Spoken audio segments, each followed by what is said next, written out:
سوتے وقت کی مسنون دعا۔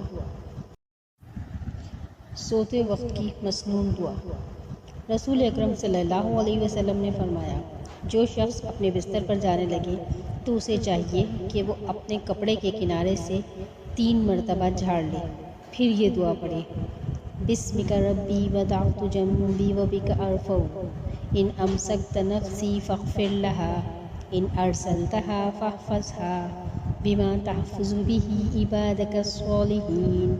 اے میرے رب، تیرا نام لے کے میں نے اپنا پہلو رکھا اور تیرے نام کے ساتھ ہی میں اس کو اٹھاتا ہوں۔ اگر تو میری جان کو روک لے تو اسے بخش دینا، اور اگر اسے واپس کر دے تو اس کی حفاظت فرمانا، جس طرح تو اپنے نیک بندوں کی حفاظت فرماتا ہے۔